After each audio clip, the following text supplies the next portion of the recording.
Monday, July 11th, Committee of the Whole meeting. I'll begin with the land acknowledgement.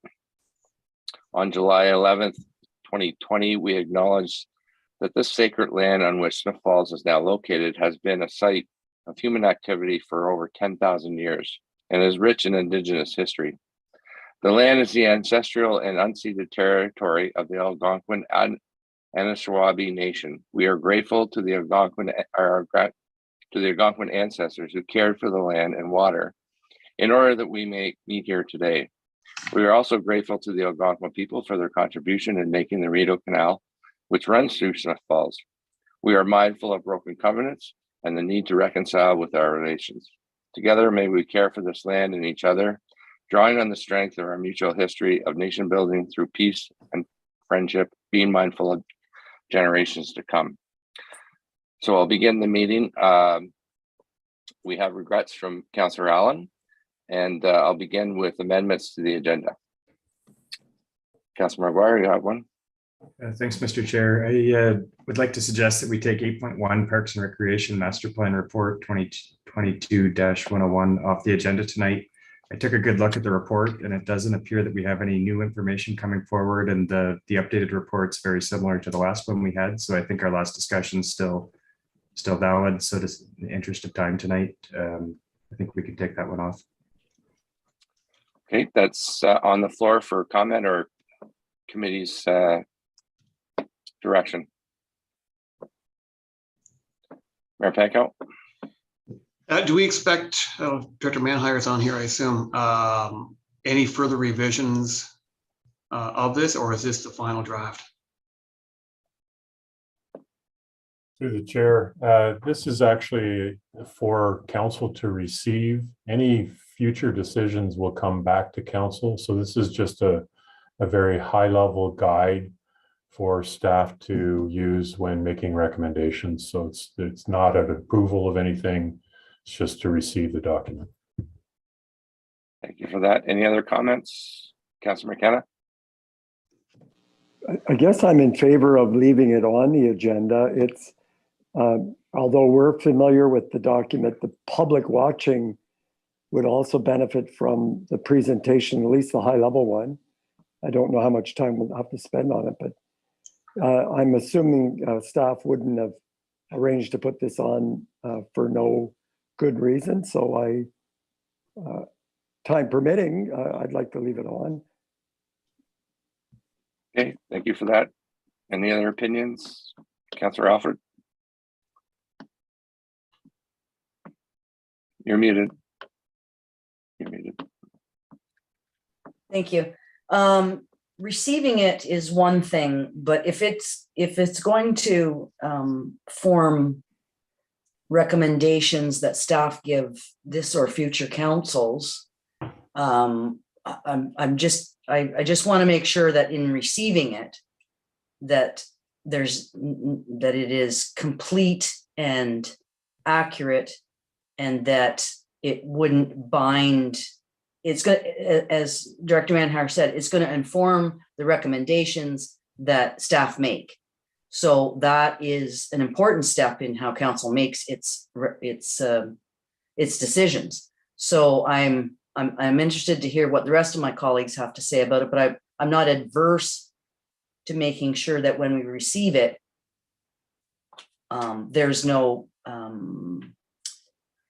there's no cause for confusion to this or future councils with that receiving. Okay, thank you. Councillor Dwyer? Thank you, Mr. Chair. So I spoke with CAO Morris about this earlier because I was confused as to why we were having another presentation that basically reiterated the last presentation that we had. And I wanted to get an idea of whether or not there were any material directions coming out of the last council meeting where we discussed this to determine, whether or not there's value in redebating this again. And my understanding, and CAO Morris can correct me if I misspeak, but is that really the last conversation we debated it and discussed a lot of things, but there was no clear direction one way or the other to do anything with the document. So at this point, I think it's kind of redundant to have this presentation again if council does still think that there's things that need to be worked out, and perhaps it's more of a meeting where respectfully to Bob, I mean, perhaps we don't need to, you know, maybe it's a conversation for council to simply have with staff and provide some nuanced details that we want to see amended, and then ultimately either receive it or adopt it. I mean, at the end of the day, it's an aspirational document at the best, and it's not necessarily going to bind our hands to decision making in the future, although it is certainly important as a visionary document. Thank you. Mayor Penko again. Yeah, no, I guess I had a question before, not an opportunity to express my thoughts, but if we all have some thoughts, concerns, questions regarding the document, I think we should proceed this evening, have that discussion. We may or may not lead to a decision, but we should provide at least direction as to how we move forward with this, rather than simply parking it for now and bringing it back at a later date. Okay, I'll weigh in, and I think that we have the consultant here tonight, and I want to hear from him. I think that you know, if I know we've all read the report, and this is not an omnibus thing that you know, there's lots of specifics in the report, and it's not like, okay, we're agreeing to take this swing set out, or you know, do something specific, but it's a guiding document. So it brings up some priorities that need to be addressed, and that will be addressed probably by the next council. So I think it's important. You know, there's a lot of difference in receiving a report and adopting it. In receiving it, we're acknowledging receipt of the report. So I want to hear from the consultant tonight. I think that the people watching here, we know that we have a pretty good viewership, so I want to hear from them tonight. So that's my opinion, and I think from what I see, we probably have a majority that want to hear what they've got to say tonight and have a little discussion. And that, you know, council members are free to ask questions at the time. You've got the consultant right in front of you. So everybody agree? Okay, so that'll stay on. Any disclosures of monetary assets tonight arising from that? Seeing none. Okay, so we have one delegation, and I want to welcome Dr. Bob Van Oppen from Docs on Ice 2021. And good to see you, Doctor. Thank you for coming. And I'll leave the floor to you, and we'll listen with rapt attention.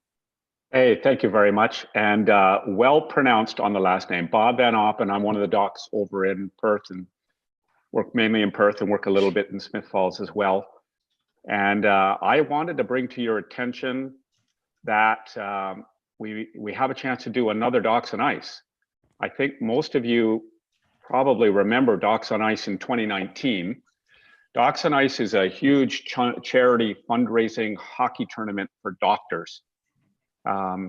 Typically about 900 to 1,000 doctors play in it, and we typically raise $100,000 to $200,000 for local charity. It's entirely run by a group of local doctors, and those doctors will also select where those funds go.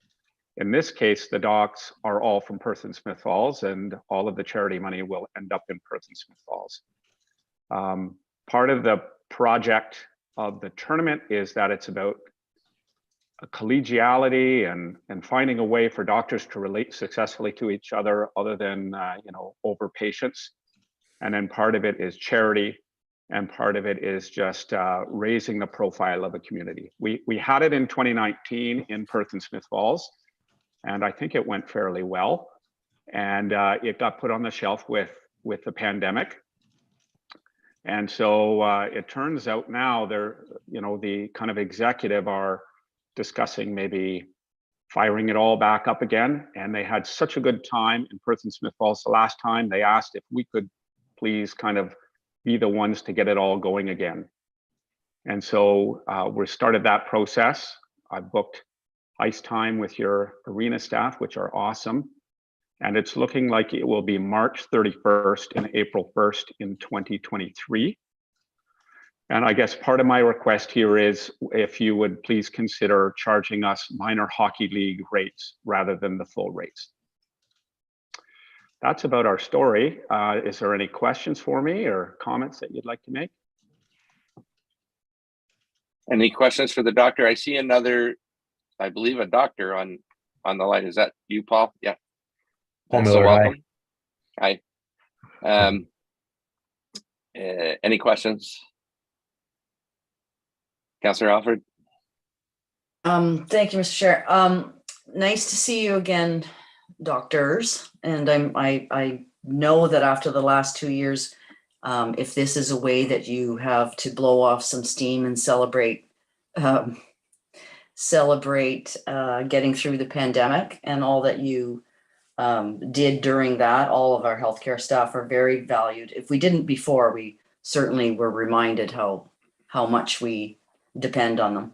I remember the last time, Dr. Van Oppen, that you also organized events to not, yeah, I know you entertain yourselves with hockey, but you also have to feed people, and I'm sure you do some kind of something in the evenings. Is that part of your plan again this time in 2023? So we're still in the early stages because, it's really been us that's been put on the hook just maybe a month ago. So my first plan was to make sure that the ice time is all secured and we've got that sorted out. But yeah, for sure. We'll at least be having a big party on Friday night, and exactly where that party will be and what it'll involve, we're not quite sure yet.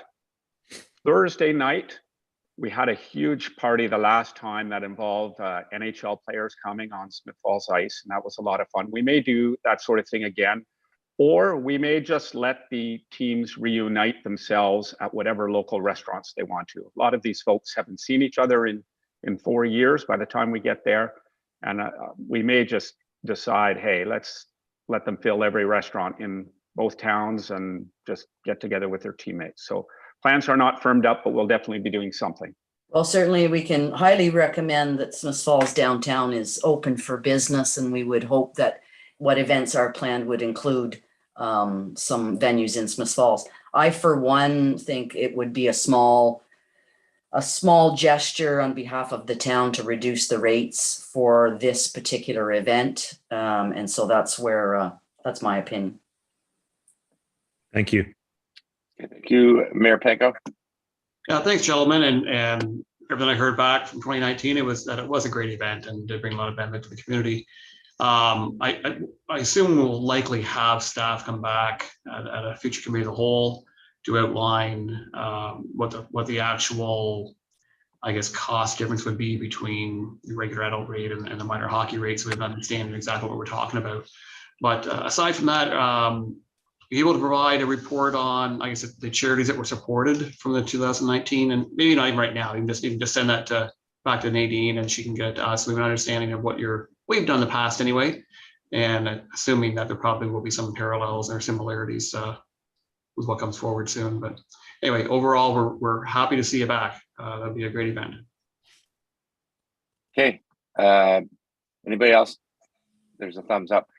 I think that the mayor's suggestion is good, and let's have this back for a discussion amongst ourselves after we have staff have a look at how it went last time, that sort of thing. So if everyone's in agreement, we'll have this come back at a COW meeting at the earliest convenience. Everybody okay with that? Okay. Thank you very much. Yeah. Good to see you, doctors. Thank you for coming. Cheers. Enjoy the rest of your meeting. Yeah. Have fun with that. Okay. So now we have an adoption of minutes for the May 24th, 2022, June 13th, 2022, and June 20th, 2022 Committee of Whole meetings. I'll entertain a motion that these be received and filed. Moved by Councillor McKenna, seconded by Councillor Alfred. All in favor? Okay, passed. I believe we have one director's report, I'm told, and that would be Director of Economic Development, Julia Crowder. So go ahead, Julia. Thank you, Mr. Chair. A few quick updates. I have 3 or 4 from Heritage House Museum. Movies Under the Stars kicked off last week and will continue every Thursday night until and including August 18th in Centennial Park. Concession and pre-show entertainment starts at 7. Information can be found on the Smith Falls Movie Under the Stars Facebook page, or you can contact Heritage House Museum. The first one was really well attended and everyone had a great time. The Remarkable Women of Smith Falls exhibition opens this Thursday, July 14th at Heritage House Museum. The exhibition highlights the achievements and lives of remarkable women that have positively impacted our community in the past and present, and will run throughout July and August. So we encourage everyone to go to Heritage House Museum and check out that exhibit. Heritage House has also put out a call for artists for the 2022 Rito Artist of the Year Award. This competition is open to artists of all mediums.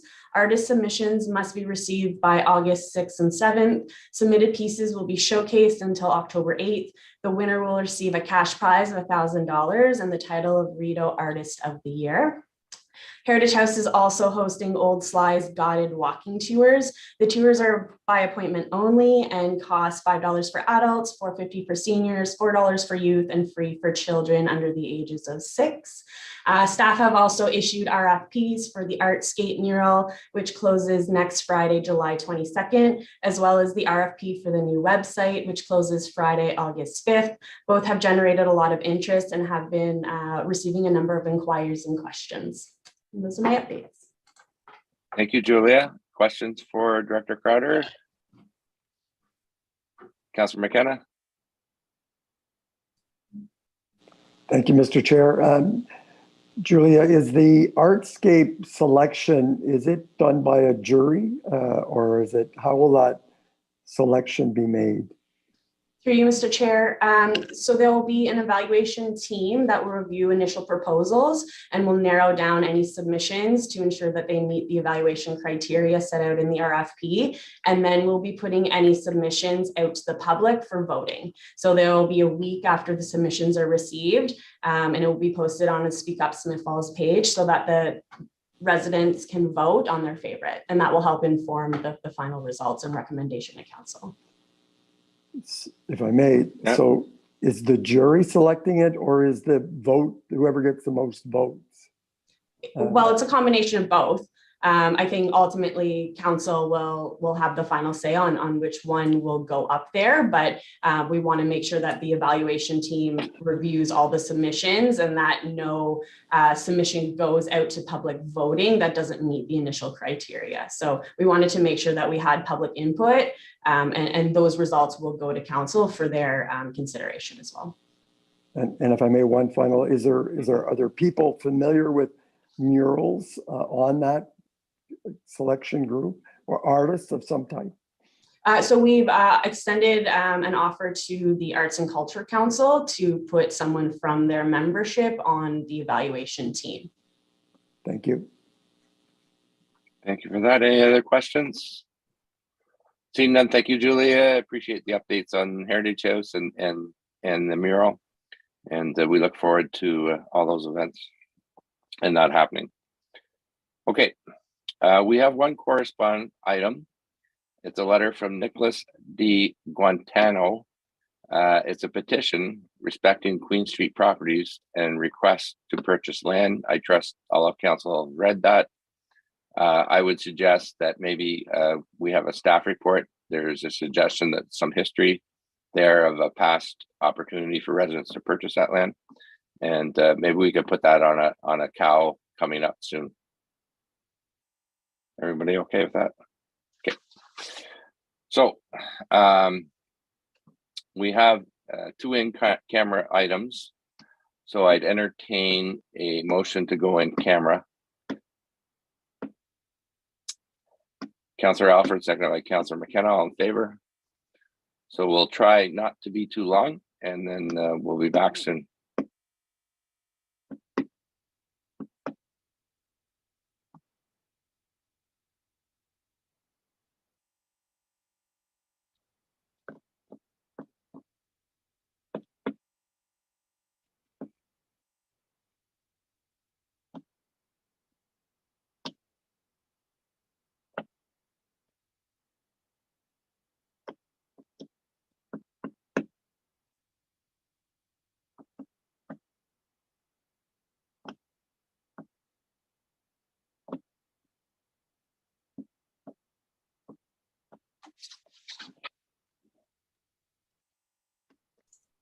We're just getting moved in here. It's coming.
Yeah, we were for that.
We'll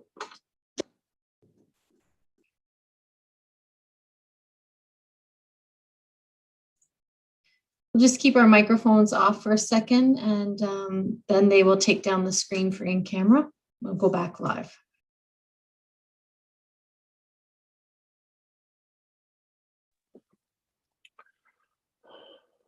Is everybody back? I'm back.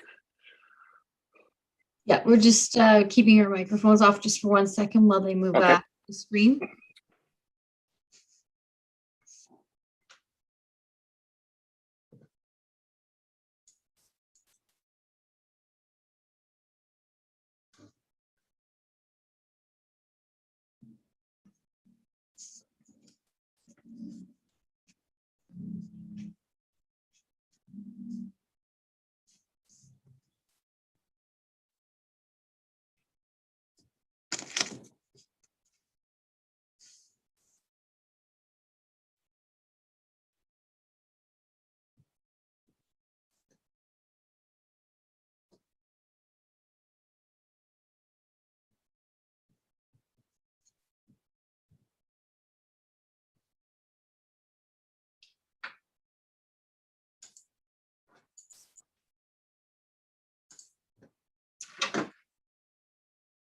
Okay.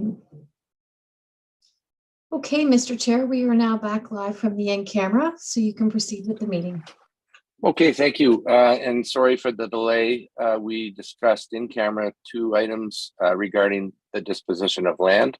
And in both cases, staff were given direction on those matters. And we'll move into our meeting, which is lengthy. 8.1 is Parks and Recreational Master Plan Report.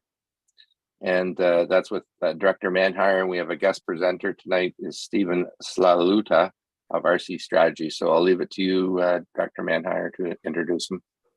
Thank you, Mr. Chair. I just want to introduce this as Council has seen most of this document before, but I just want to reiterate that this is something that we're asking Council to receive.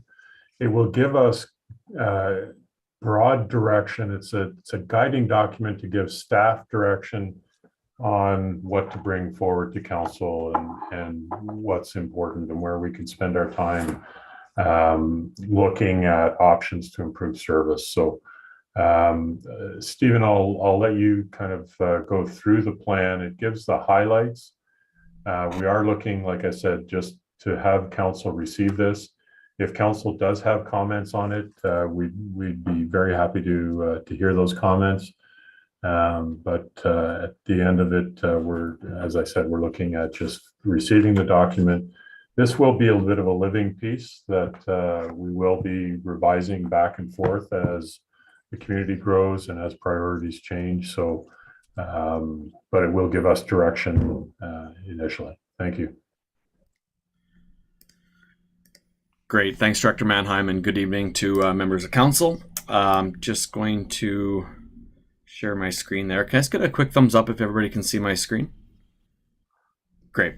Awesome. Good. Well, again, good evening, and I think Director Manhire set some really good context, and appreciate from the earlier discussion that some of this is ground that we've covered before, but we just thought it was worthwhile to provide an overview of the overall purpose and methodology of the master plan, talk a little bit about how the master plan is structured and refresh everybody that it's structured around some key principles, and then provide a very, very high level synopsis of some recommended action items that emanated from the master plan. Purpose of the master plan. So as has been, I think, reiterated a few times here, I mean, a master plan document is at a very kind of high strategic level that will support both staff and council to some degree in terms of kind of ongoing operational planning, capital planning, and prioritization. So again, not locking the town or future councils into anything, but providing a point of reference that can inform those really important decision makings and ensure that they are based on good information. And master plan will also identify different priority areas for things like programming and different tools to identify how to align resources for staff around programming trends and decision making and things like that. And again, said it a few times that a master plan is really a point of reference to inform decision making, but not to actually be the place where the decision is made. There's 3 overall documents that we've developed as we've gone along through the project here. So starting on the left, the State of Recreation, Parks and Recreation in Smith Falls. That's the very detailed holder of all the engagement and research that we undertook to develop the master plan. The document in the middle there, kind of as an additional piece of work that we've undertaken, is we've developed a document specific to playgrounds. So as we went through the process, it was quite evident to us that playgrounds and playground renewals in particular were of particular importance in the community, and this document provides some guidance around that. It identifies some trends and some things that can guide future work as some of those important playground renewal projects are undertaken. And then, of course, at the far right, we have the master plan document itself, which is that strategic document. Just to, again, put a little context or framing around this, approving the master plan, if you were to do that or you were to accept it for information, whatever your vernacular is there, that shows support for the overall principle and general direction of the master plan. It doesn't lock you into future decision making that yourselves and future councils will have to make. We understand that, and the document was undertaken with that scope and that frame of reference in mind. Important to note that the master plan was developed by quite significant amounts of community input.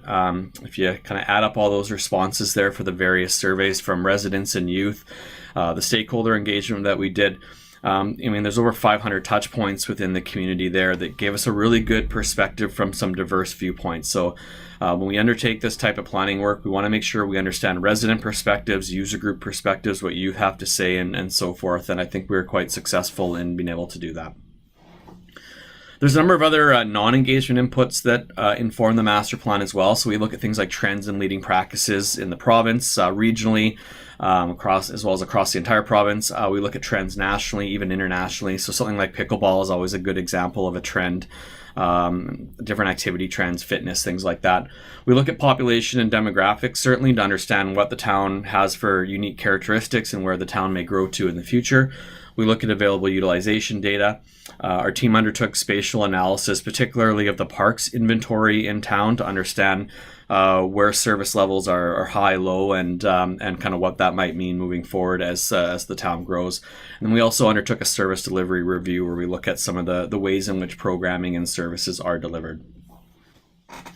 So in a nutshell, the master plan content was organized across 4 what we've called service delivery principles. So these are pillars that are really kind of foundational to how the master plan was developed. So number 1, growing participation and building capacity within the recreation system. Number 2, acquiring and renewing or developing parkland, recognizing that that's an important priority for the town. Number 3, renewing kind of outdoor facilities and amenities. And number 4, renewing and diversifying the indoor facility asset base.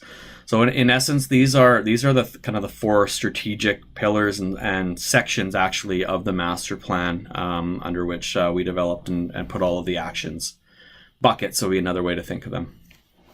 So just to quickly go through a few of the key actions emanating under each of those 4 principal areas, and these don't represent kind of everything that was under each of those, but just a few things that we thought were worthwhile to pull out and refresh everybody's mind on here. Kind of the first bullet there, and this is under growing participation and capacity building, a preference for indirect delivery. So in essence, there's 2 ways that you can provide services. Direct would be with town staff and directly providing those to the community. Indirectly is supporting those through community organizations by providing them with space and other supports to enable their success. What we're suggesting here is, given the size of Smith Falls and the great number of organizations that you have in the community, that where possible you should defer to indirect types of delivery. So again, working with groups and being kind of the facilitator or their enabler of their activity, but not necessarily directly providing. However, with that said, there will be some instances where the town is justified to step in and be a direct provider of services where a group doesn't exist, where there's a gap that can't be fulfilled through indirect delivery. So the master plan provides some guidance around how to identify those situations. The second point there, we suggest really increasing or enhancing the focus on community development and capacity building initiatives, things to increase volunteerism, to help groups be more successful and to sustain themselves. I think what's important to note is that if a community organization isn't sustainable and isn't successful, there's still going to be a demand for the activities they provide, which the town would have to, or at least consider providing, and it would probably cost the town a lot more to do so than a group could. So by being proactive and providing some of those community development and volunteer supports, that can mitigate the risk of those groups failing or not being able to meet their mandate. So the master plan identifies a number of actions related to that. And then thirdly, the master plan identifies some actions to enhance how allocations, bookings, and data collection are undertaken. So a lot more of a kind of tactical staff level actions there in terms of how space is prioritized and how we collect and use data to make decisions on programming and things of that nature. The second area that strategic principle area is acquiring, developing parkland here. So a little context. The town provides approximately 33, provides and maintains 33 hectares of municipal parkland, and it's classified as either waterfront, community, or local parkland. There's about a little over 4 hectares per 1,000 residents, which would be a good level of overall service, higher than or better than the majority of other communities of a similar size in the area. And a really key engagement finding, and I don't think this is necessarily a surprise for us and certainly maybe for a lot of you, but our engagement validated that trails and pathways are highly valued and used extensively by your residents.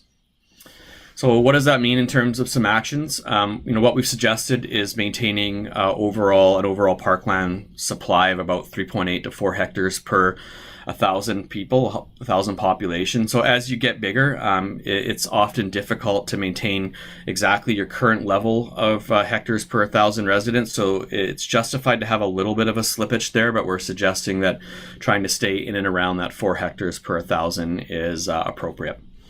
The master plan identifies a number of parkland acquisition strategies, specifically geared towards ensuring that your new residential areas are adequately supplied as you grow.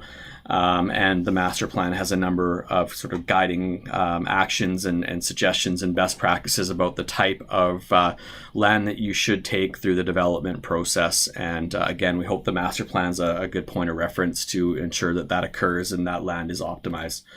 We've suggested that to work on completing the vision for your waterfront parks with your partners at Parks Canada, ensure quality design, a good diversified user experience and connectivity, and then implement the active transportation master plan. Focusing on the moving on to the principle of renewing outdoor facilities, I think the first point there is really quite key. Playgrounds came up quite a bit through our analysis as well as our engagement. There's a need to renew the inventory overall and diversify the inventory, make it more appealing and exciting for children and youth across the age spectrum, integrating things like natural and outdoor play, risky play. So multi-year renewal of the town's play equipment and play spaces, including Highland and Corbett Park and Victoria Park. We're suggesting that the second bullet there, that you establish a play equipment replacement program to make sure that there is an asset management plan to undertake those renewals as you move forward into the future.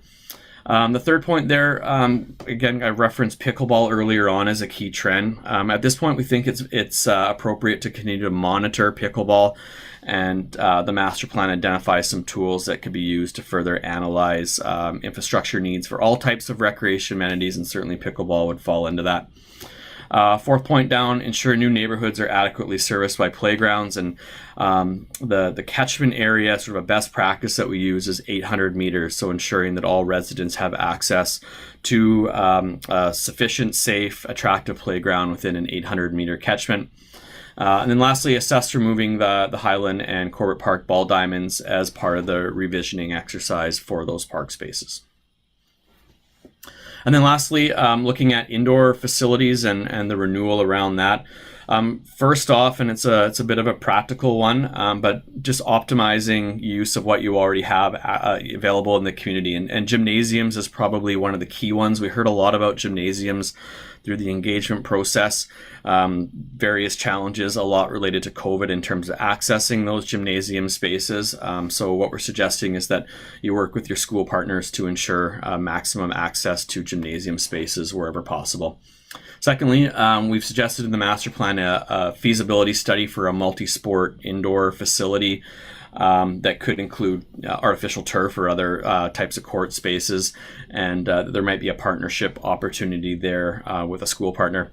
And then lastly, working with ICE groups to increase participation in their programming and ultimately ICE utilization. Our analysis showed that there is some capacity within your ICE arenas, and as a kind of a follow-up to that, we've suggested that if ICE utilization doesn't increase, that there needs to be kind of a longer-term conversation around whether you need as much ICE as you have in the community. So in summary, the master plan identifies what we've called the highest priority capital projects. So playground replacements at Victoria and Highland Park. The third bullet there should say consultation, site design and equipment selection for all remaining playground sites in 2023. And then lastly, playground enhancement at Renewal at Lower Reach Park, and adding a playground at Memorial Arena Community Center as more midterm priorities as well. So with that, I'll stop sharing the screen and happy to take any questions.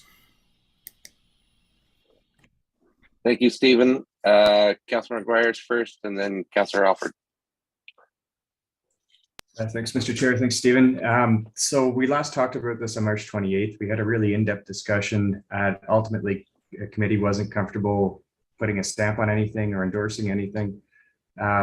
What's changed between the presentation and report March till now? Yeah, through the chair to Councillor McGuire. From my understanding, I'll have to acknowledge that one of my colleagues, Michael Cleland, who last presented to you, had most of those discussions with staff.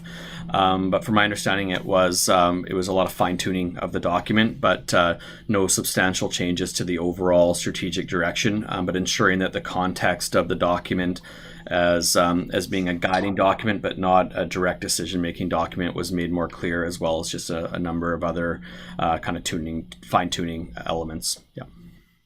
Oh, I don't know if I share that view. I think rewatching the video, it's on YouTube. It's pretty clear. There were some pretty foundational, significant issues that come in here, and I think it's unfortunate. I went through the updated version closely. It's almost a carbon copy with some sentences being reworded. I don't think that if it was just about rewording some sentences, we would have put it off. We could have approved it. I'm going to put my comments out here for the second time and let it rest at that. But what is the master plan? It's defined in the document. Set the foundation and establish structure that will inform capital planning and service delivery options. Well, 2 out of the 4 urgent capital projects listed in this document have already been funded, are already underway, and we did so without following the advice in the document. So we've already got one eye in the rearview mirror with this. Provide council and staff with insights and rationale to inform business and strategic planning. We don't have the trend analysis to really understand the whys behind some of these ratings, to really to make informed, to be better informed about what the trends and analysis are. I have nothing out of this that I could go back to residents with and say, this is what we're fighting for. This is why we need to invest in parks. This is a great value for your tax dollar. Offer tools and processes that can guide council and staff in decision-making related to future parkland acquisition and development. It's very basic. It doesn't look at schools. We talk in the report about saying we need to look at gymnasiums and opening these spaces up to the community and making them more accessible, but then we don't touch the schoolyards. Well, the schoolyards are accessible parkland too, that maybe with better agreements with the school boards we could unpack.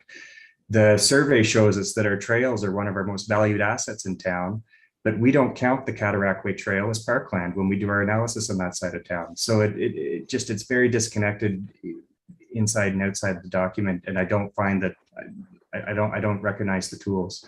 And provide a point of reference that rationalizes ongoing investment into parks and recreation by articulating the public benefits of parks and recreational facilities and services.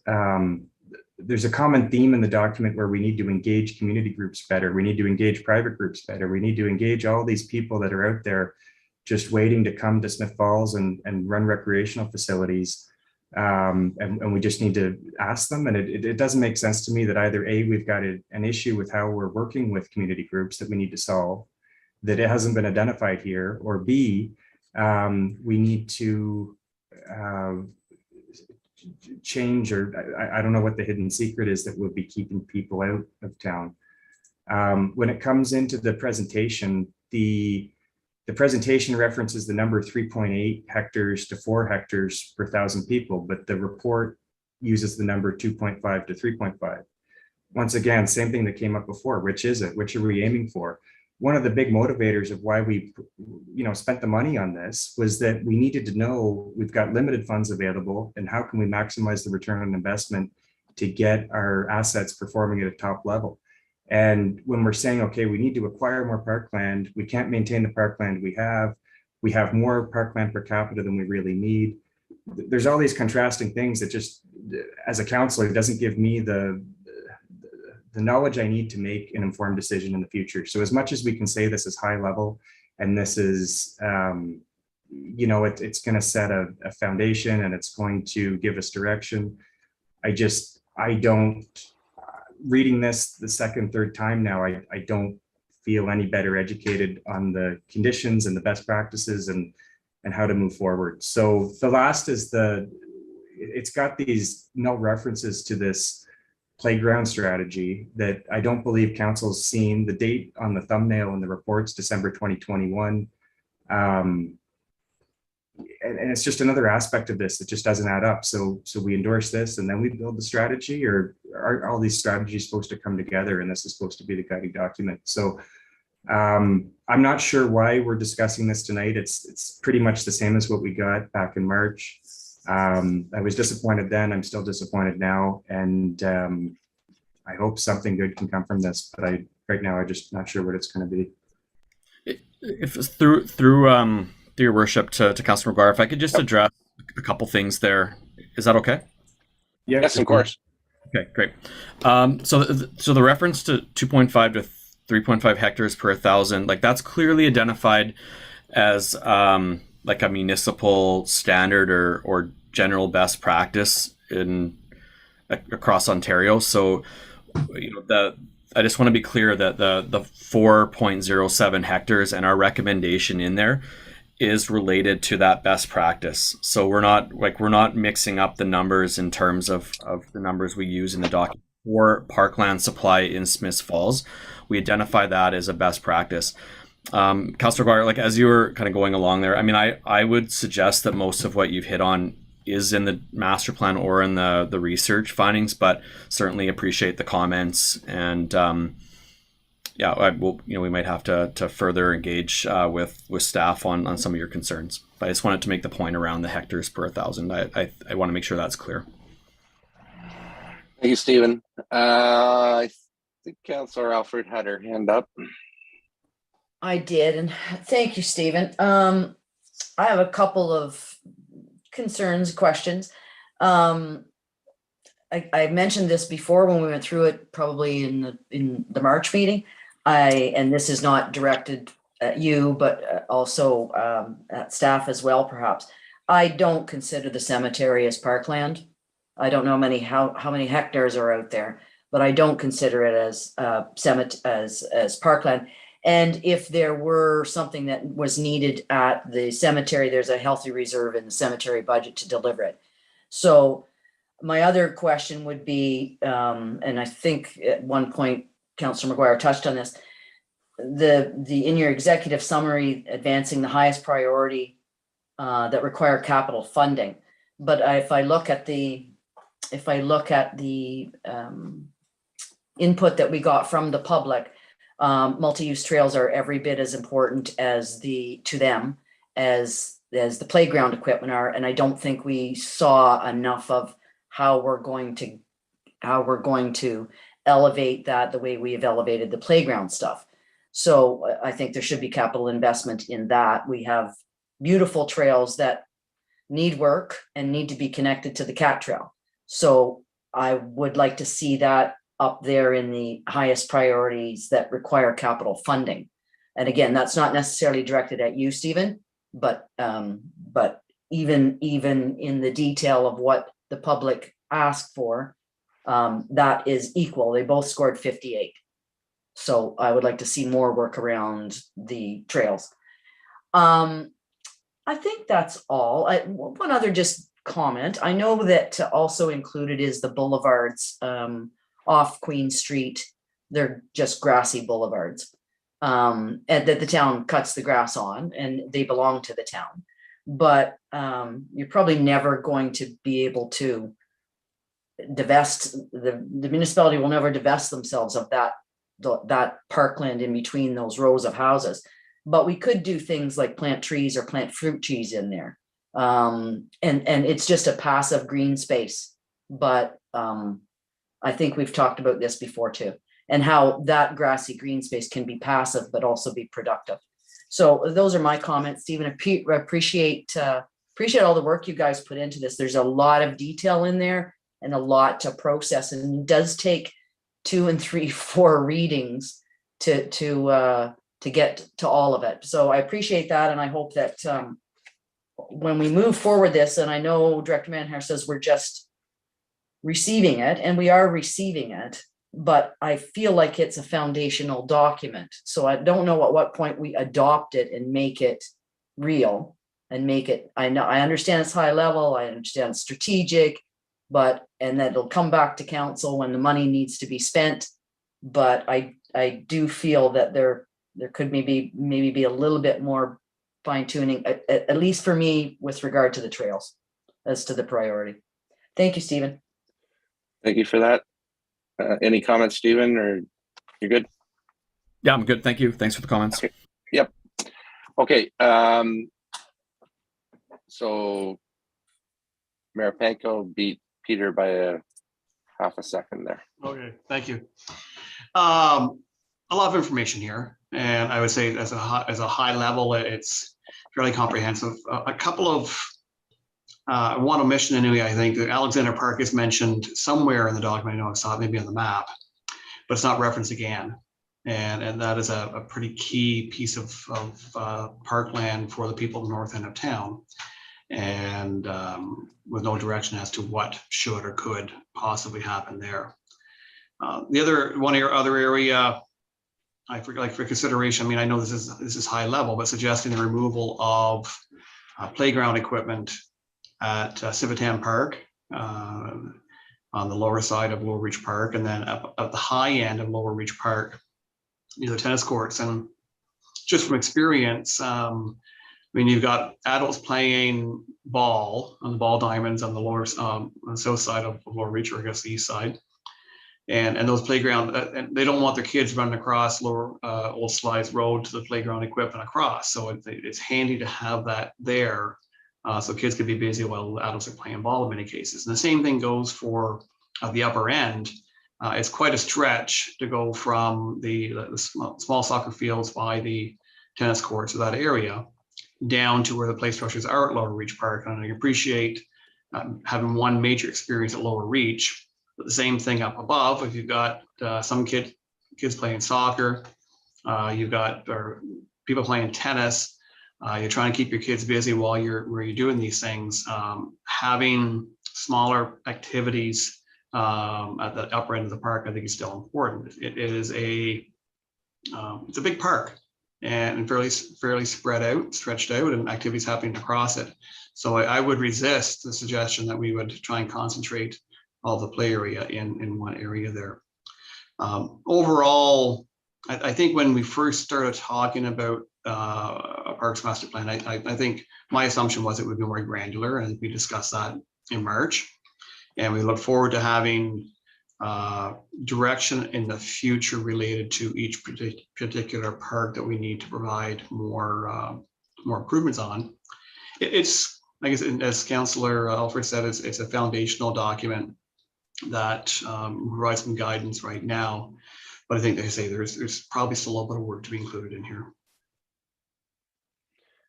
Okay, thank you, Councillor McKenna.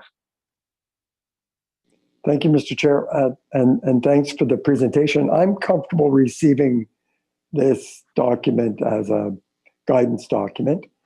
I did have a question regarding the stakeholder consultations and the demographics. As you know, our staff were successful, and I think the mayor as well, in the recent months of securing a cost sharing arrangement with our neighbors around us, our municipal partners.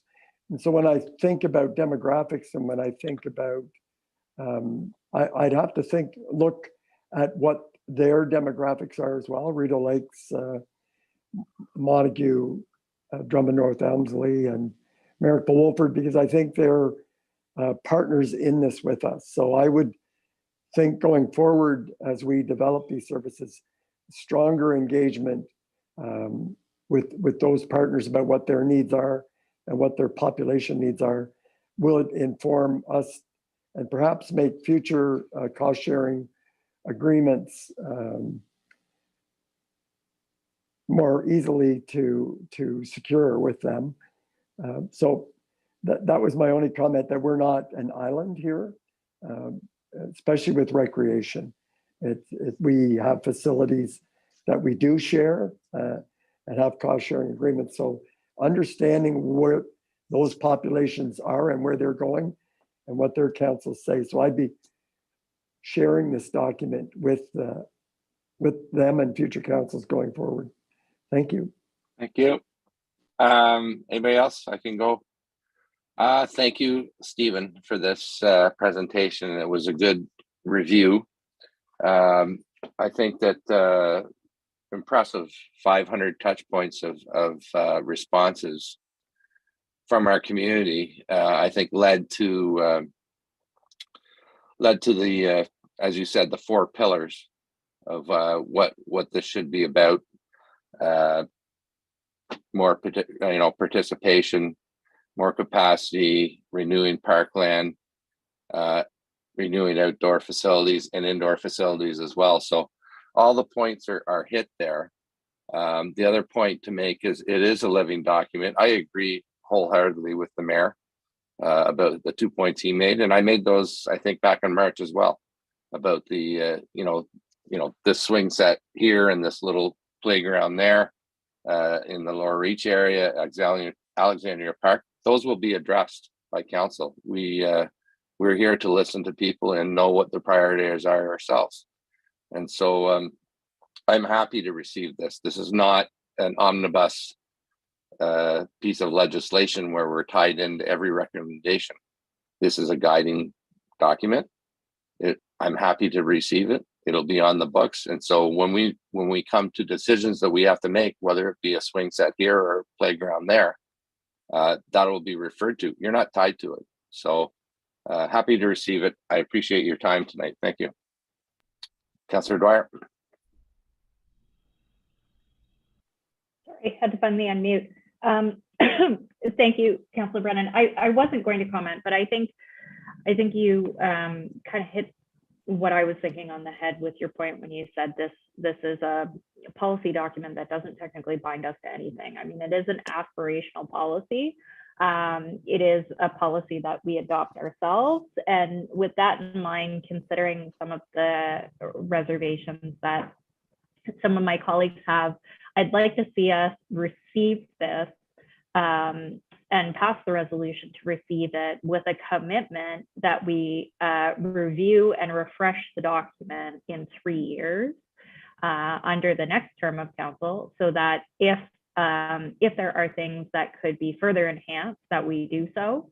And that hopefully will also provide an opportunity for us to look back on some of those projects that we are currently underway on and see whether or not this document did kind of uphold the intent of those projects, or if there are discrepancies that we can make amendments to for future projects. And Mr. Chair, I'm not sure how best to do that. Would you like a formal motion to amend? I think that would be, oh, Clerk Bennett is going to save me. We have a special council scheduled tonight, and there is a draft agenda. So certainly there's just a sample motion from the recommendation in the report. However, if you would like to add and further that the document be reviewed and refreshed every 3 years, or any other wording, we can certainly add that during the amendments at the beginning of the council meeting, when the mayor adds the items to the council agenda. We can certainly add that wording. It's just a draft. Mr. Chair, I mean, it's a suggestion. I'm not going to push the issue if there's no consensus from the group, but I would like to suggest that we include and that provision at the end of that resolution to include looking at this every 3 years. Okay, anybody have a comment on that? I mean, it is a living document. Okay, so any council at any time can say, I want to look at this. Councillor McGuire. Thanks, Mr. Chair. Yeah, I appreciate the idea. I think the problem, though, goes back to my issues with this document as a whole, and that's that the whole idea of doing these plans, the strategic plan, the downtown waterfront integration plans, they're multi-term visions that people can build off of and pick and choose what they want to use. But if you're changing the plan every 3 years, it's not a plan anymore, and it's much like what we've been doing over the last X number of years, where we're fixing what's broken. It's very reactive. So just the fact that it would need a review in 3 years, and we don't think it's going to have that kind of lifespan, to me is problematic, but I probably won't be supporting any resolutions. So it's worth a grain of salt. Understood. Thank you. I think that for me, I'm fine with the way it's worded now. And I'm also okay if you want to put a line in there to have it reviewed every 3 years. It probably should be anyway, if you're responsible. So I'll look to committee to see if they're okay with it as now, which I am. And Chris, you're not, so I know that. Mayor Panko. Yeah, I'm comfortable if we want to put a revisit in 3 years. They'll still be up to the next council whether or not they want to follow through with that. But I think it's good to pull all these types of foundational documents off the shelf every few years and take a look at it regardless. I mean, we're going to see progress, we're going to see changes, evolutions, and how we enjoy outdoor spaces. So I think there's no harm in that, certainly to Councillor Dwyer's comment. Agreed. Councillor Dwyer, you had your hand up, or you're good? Sorry, Mr. Chair, I just wondered if you were actually calling a straw vote or not. I will. Straw vote. Resolution to include a review every 3 years or in 3 years. Okay. So Clerk Bennett will amend that, and that'll come up tonight, a little later, hopefully not too long. So we can move on from there. And 8.2 is Bellamy Farm Phase 2 subdivision agreement approval with Parkview Homes, and Chief Planner Grinke is here somewhere. Hello. Good evening, Mr. Chair. Staff are bringing for committee's consideration the approval of the agreement governing the terms and conditions of Phase 2 of the Bellamy Farm subdivision, which is the most significant remaining approval associated with this phase of the development. As Council will recall, draft approval came accompanied with a total of 55 conditions, which the developer is required to satisfy before final approval can be given in the lots created for development. As previously indicated, the developer has proposed to phase this development, with Phase 2 being the townhouses along Staples Boulevard, the new collector road that extends to Broadview, and points east, abutting the Ferreira Meadow subdivision, totaling about 160 residential units, as well as some open space in Parkland. This is what's before Council this evening. Phase 3 includes lands to the west, and the developers will be working on that next, and we're not looking at that through this evening's consideration. The planning considerations associated with the subdivision were addressed through the review process, and Council gave direction on a number of items which were articulated and carried forward in the draft approval and conditions. The agreement is the primary document that implements these conditions and brings forward a number of obligations in the development of this new neighborhood, including the standards by which infrastructure is constructed and approved, as well as the steps taken thereof, leading to the eventual municipal assumption of the works, details about how grading and stormwater management will be addressed, and also align with agency approvals such as the Rito Valley Conservation Authority. The agreement will also require the developer to post securities that cover 100% of all uncompleted work and work not previously approved, and which will be returned only upon completion of the work. The staff report highlights a number of the key points in the agreement, including the proposed phasing provision to accommodate the construction of the Broadview Avenue upgrade, as well as a trail link. And this allows construction of the subdivision to commence while still clearly tying in this work to this phase. The work required to get to this point was considerable, and planning staff would like to acknowledge the work of the developers and their consultants, our colleagues in other departments, particularly Public Works, and a review team at EBB Engineering, as well as review agencies such as RBCA in getting to this point. The agreement before council is worded to the satisfaction of the developer, as well as town staff in applicable departments and the Conservation Authority. The reference plan that incorporates the easements from the approved grading plan and implements the reserves associated with the approval conditions is currently being finalized. At this point, staff are pleased to bring forward a recommendation that council adopts a bylaw authorizing the mayor and clerk to enter into the subdivision agreement with Parkview Homes upon finalization of the reference plan. Thank you. Thank you. And comments, questions from council, please. Thumbs up, thumbs up. Okay, that's exciting. Thank you, Carl. And we've talked about this before, and now this is, I guess, the final phase, and we're really happy that it's going forward. So that will come forward this evening at the council meeting this evening. So thank you for that. And you're still there, Carl, for amendments to site plan control bylaw to implement Bill 109. Thank you, Mr. Chair.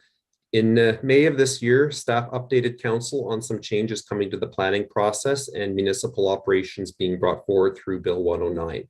One of those changes is a new requirement that site plan approvals be delegated to a municipal official or employee.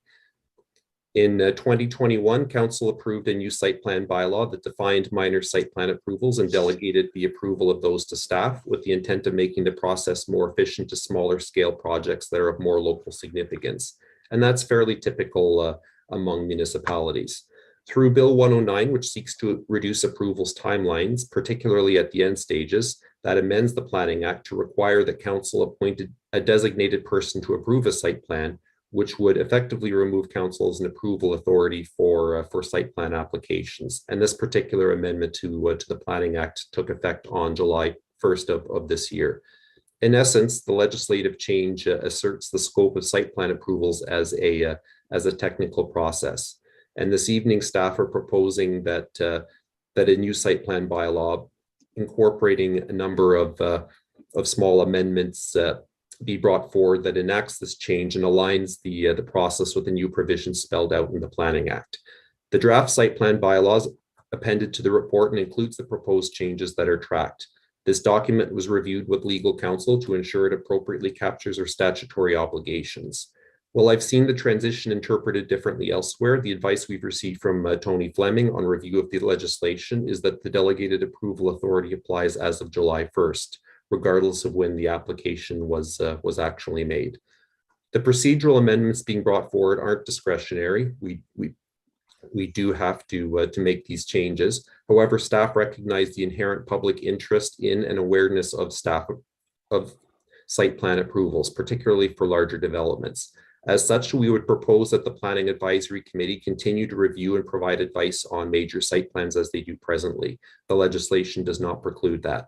Additionally, staff propose as an operational best practice to provide routine updates to council through director updates in order to keep council and the community informed. By January 1st, 2023, additional Planning Act changes regarding timelines and fee refunds will come into effect. And as such, of course, over the next few months, staff will be reviewing and refining our own operations and processes to best align as possible. It is important to note that delegated approval applies to the very end stage of the process only. The application review process, including pre-consultation, consolidated agency review and feedback, as well as implementation details such as security requirements, will continue as they are now.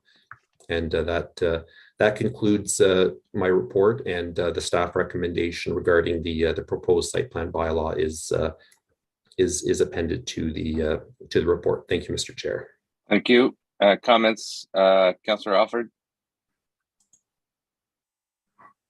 Yes, thanks, Carl. This is a perfect example of the fact that the municipality exists at the pleasure of the province, and we really don't have any choice about what we do next, any more than staff had to make the recommendation they made. So, thank you, Councillor McGuire. Thanks, Mr. Chair. Yeah, just echoing Councillor Alford's comments. I think it's disappointing from my experience here for the last couple of years. It seems like zoning's the time when the NIMBY stuff really comes up, and site plan's the time where there's really an opportunity to build bridges with the neighbors and tweak things to make it work. So to take out that consultation, to take out that accountability, I don't know, it's disappointing, but we're creatures of the province. So. Thank you, Councillor McKenna. Thank you. Mr. Grinke, did I miss it? Are you recommending who that delegated authority is? Have we named that in here somewhere and I missed it? Is it you or is it the CAO or? Yes, Carl. The draft bylaw recommends that the delegated approval is to the senior planner. However, through that and subsequent to that process, the mayor and clerk, upon the designated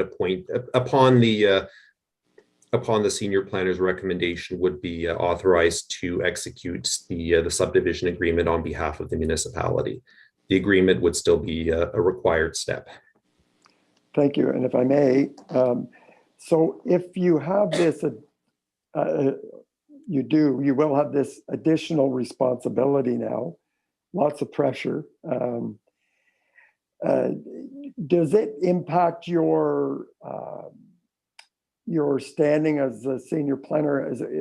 Are you under any more risk if you err, or does it impact your insurance as a professional? Does it impact your job description or your benefits or your salary?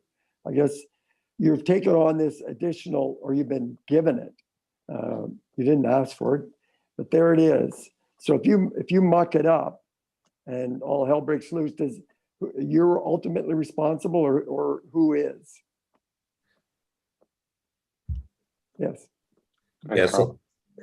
Ultimately, certainly as a registered professional planner, I am covered under insurance from our professional association, as are all registered professional planners in the province.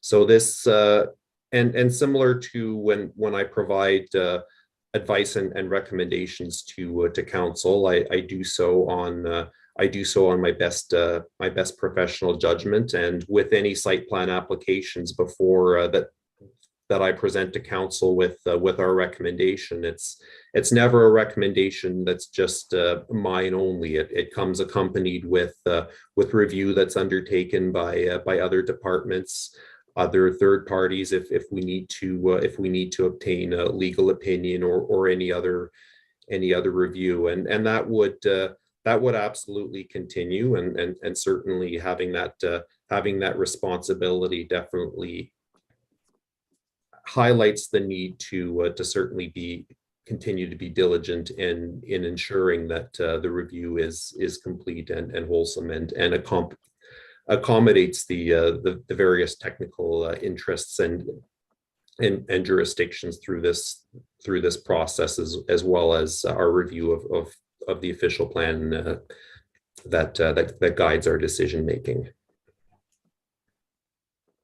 Thank you. Any other comments? I do have a couple and a question. I think, Carl, can you just reiterate the role of the Planning Advisory Committee And I believe you said something about larger site plans, and what would designate a larger site plan? Oh, through you, Mr. Chair, the site plan control bylaw has, when we adopted the site plan bylaw last year, we defined minor site plan applications as I believe it was less than 4 units and certain small commercial or industrial institutional additions. And the last year, the bylaw delegated approval authority to staff, and also given generally the smaller amount of review and level of effort in processing an application like that, there's a smaller fee associated with it. So now that they would all be delegated to staff, the difference in fee would be the only difference between minor and major. But it is our practice, as outlined in the terms of reference for the Planning Advisory Committee, that the Planning Advisory Committee has the opportunity to review site plans through the review process while we're undertaking the agency review as well. And especially for larger applications, it's normal that staff look for the committee's direction and feedback on aspects relating to especially relating to design and site layout. Typically, the PAC does not get involved in aspects such as traffic circulation, stormwater, and the engineering details. But in terms of the overall site design, especially, that's the feedback from PAC is part of the process. We provide that feedback to developers, and typically those it is accommodated in subsequent drafts. Yeah, which has been our experience. And so the difference now is when we've already done sort of this already in terms of delegating authority for smaller projects to staff. And the difference now is, rather than the PAC providing a recommendation to council and then go to council, the PAC would provide recommendations to the developer and to staff when they approve this. It would not go to council after that. Is that the difference? That's correct. PAC, okay. The feedback would be part of the municipal response that we provide to the developer through the review process. Okay, thanks for clearing that up. So I think we're going to be supporting this. And is that coming up this evening, Clerk Bennett? Yes, okay. Okay, thank you, Carl. 8.4 is the tender for bandstand in Smith Falls Town Square with Director Manhire. Over to you. Thank you, Mr. Chair. So just as a background piece, staff put out there was a design process. We had a design, we put it out for tender with the stipulation that the project be completed by the end of October. And we unfortunately only received one bid through this process. The bid is before you. Staff, upon receiving the bid, did return with the proponent and took a look at some options around how to modify the design to bring the cost down. So that is the recommendation before council this evening. There are 3 options. I'll just kind of highlight for council. One is to do approve the reduced design piece. The other is to go with the original amount. But the third is also to take a look at this process again, extend the timeline if we can. There is a stipulation around the funding that is only available to us until the middle of February of 2023. So that is a consideration, but there is potentially some option there for extending that timeline and coming up with a better option. So I'll just I'll let council discuss. Thank you. Okay, thank you, Councillor McGuire. Thanks, Mr. Chair. Thanks, Director Manhire. I'm wondering, when we talked about this last, if my memory's right, I thought the direction we gave was we were going to have one entry point into the bandstand, but this continues to have two. So I was wondering what's happened since then. There were, through the chair, there were always two. There was a ramp and a set of stairs. And both from a safety perspective as well as from a design perspective, we felt that having two entry points would be appropriate. Okay, I'll have to check those minutes. I'm wondering, looking at the design that's presented here, I don't think it's in the vision of what Tom had described to me and what you see in Elmira and all of the things that have been going into this, let alone the option 2 that we agreed upon. So I wouldn't be comfortable going ahead with this just to get the box checked off at this point. At the same time, the price for the preferred option is, I think, way too much for what we should be spending on this. So right now I support option 3 to bring it back. I think there could be an opportunity where maybe it can't be installed by February 15th, 2023, but maybe it can be fabricated and ready for installation and the pad can be poured. But I think that's the best option at this stage. It just to rush ahead with this at this point, it's going to be a missed opportunity. Okay, thank you for that. Oh, go ahead, Director. Thank you, Mr. Chair. Just to be clear, right now, the direction from the funder is that February 15th is the end. So the funding will not be available after that point, and we need to be in receipt of the goods, of the materials that we purchased before that date. So extending it beyond that. Now there, total speculation, but we understand from a number of different recipients as well as the funder that everybody is in the same boat as we are, in that there's some difficulty in securing materials as well as contractors. So, I'm not saying that they have indicated, but there may be a possibility of extending the funding, but I would not be comfortable planning on that. Okay, thank you. Councillor Alford. Well, our colleague, Councillor Allen, is not here this evening, so I will try to mimic what I think she would say and that I agree with. This latest plan is a gazebo. It's a bigger gazebo. It doesn't match Mr. Folk's vision. It's not, it's a nice gazebo, but in order to be more of a band shell or considered a band shell, it would have to be higher. In the report, I don't agree with that in terms of sight lines, that it's better to have it at grade.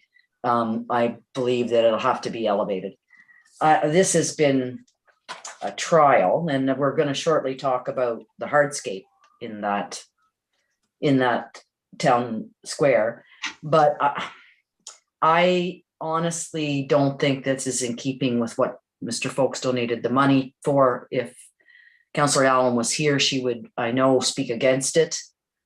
This does not indicate band shell to me. This indicates a bigger gazebo. So I think we should, and again, going back to potentially what Councillor McGuire was saying, the hardscape can be done and maybe the thing can be constructed. And I think there's still the opportunity to get it all done and placed on a pad by the funding date. I get your concern for sure, Director Manhire, but I wouldn't feel right okaying this design, given all of the work of all of the people in the last 3 years to make sure that we had a band shell that was envisioned by the predominant funder for this particular. Now I realize prices are up, but I'll be interested to see what my colleagues say, but I think we need to go back to the drawing board. Did you have your hand up, Malcolm? Yes, thank you, Mr. Chair. It may be a good time to clarify. The image embedded in the report is the second option. So the tender we received for $325,000 and change was based on the plans for an elevated band shell. Director Manhire, when he saw and got over the sticker shock of the tendered price, went back to them and said, what are your ideas on reducing? How could we reduce the cost? And the image you see is their response. The image is the $275,000 option. Still very expensive, but it was offered as an alternative to the tendered price and the tendered product. So the decision are either one palatable, and is the price palatable? I can tell you that the $325,000 bid works out to $613 per square foot. That's an enormous amount of money for something of this nature. So what's been offered is an alternative to the tendered price, but council doesn't have to accept either one of those. Thank you. Okay, thanks for that clarification. Councillor Dwyer, and then your worship. Thank you, Mr. Chair. Yeah, I am less than impressed with the low cost option because I don't think it meets the intent of what we had originally approved as a concept in this park. And like Councillor Alfred, I strongly disagree that lowering it will improve sightlines. I think it'll have exactly the opposite effect. I would like to see us break this out so that we can at least pour a slab for the elevated height of the gazebo before frost this winter, with an option to look at having components of this built out through separate contracts in the future. I think that's our best way to move forward with this. But I don't think ultimately what we have been provided is adequate for our needs right now. Thank you. Your worship. Yeah, thank you. And as we speak, I pulled up a picture I took of the Elmira bandstand a number of years ago when Tom had first mentioned that was his vision, his goal, his dream. That is where he and Pat had enjoyed some of their early courtship. And I would say what we see here is not a lot dissimilar. The spindles are different. The cresting below the roof line is a little bit different. It's X's in Elmira where we've got straight vertical pieces here, balusters and stuff. Height-wise, the initial option that was presented and tendered for would be a similar height. And I can appreciate, due to the accessibility requirements, we can only go so high in order to be able to have a ramp which wraps suitably around it. I mean, the higher we go, the longer the ramp has to be, the more unrealistic it's going to be. So I say it might be slightly lower, but it is not a lot off. It's fairly open.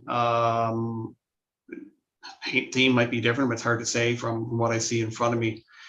Now, so overall, I would not be in favor of option one, the amended option. I think it just takes away from the ultimate goal, and in the long run, I think we'd be disappointed with a product with what is a modest savings in contrast to the entire cost. I struggle with the cost. I really do, and I think we all anticipated this would be significantly lower.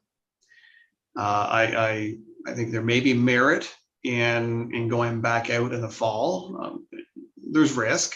I mean, I would rather see this come in later at a lower cost than rush to get it at a higher cost today.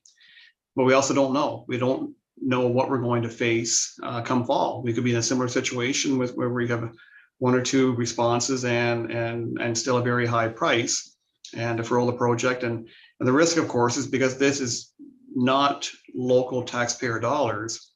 If we miss a deadline of next February 15th, then it will be local taxpayer dollars, which would have to do this if the next council or this council follows through with that. So there's no simple answer here, and there's risk in everything that we do. So overall, I say I say that the structure itself is not far off. It really comes down to price. And the only thing I saw with the tender that gave me a couple concerns was just the specified use of Douglas fir and black locust. And I'm just wondering if it being so specific and so prescribed, and maybe the inability of some providers to source those materials was a factor, or would they be able to substitute something different as an example. But overall, I don't know. It's tough. This is a real tough decision. I want to see a bandstand there. I don't want to overpay for it, even though it's not local taxpayer dollars. But I'm also not sure what we would get if we resubmit last fall or resubmit this fall. Okay. Councilor McKenna, do you have any thoughts? Yeah, thank you, Mr. Chair. I can't spend $275,000 on a band shell, let alone 300 and some. So I'm with option 3. I just don't see a band shell in the cards for the next couple of years, given. So I can't support it. The only way I could see going forward is if our friends in Rotary and Civitan and Kinsman, we had a big fundraiser and they contributed something to this, but unless there's some other source of funds, I can't support it going ahead at all. Okay. Well, and I mean, I'm gonna Tommy's gonna be haunting me tonight because he really had a passion for this, as we know, and you know, it's you're kissing, hopefully not kissing over 200 grand goodbye of upper tier money, because that's golden. Okay. And I don't know that he would be happy with what is presented here. And so it gives me hope that Director Manhire had mentioned that there's a lot of people or applicants that are in the same position. And you know, I guess my pitch would be, okay, we're putting this back out. Don't take the money off the table on us, because you know, like everyone else, we can't find suppliers or bidders for this stuff. So I'm gonna support option 3. I mean, 275 grand for a bandstand just seems like an enormous amount of money. Enormous amount of money. Even if it's found money, there is 100 that came from a funder, and I don't want to waste that either. So I'll be option 3 in it.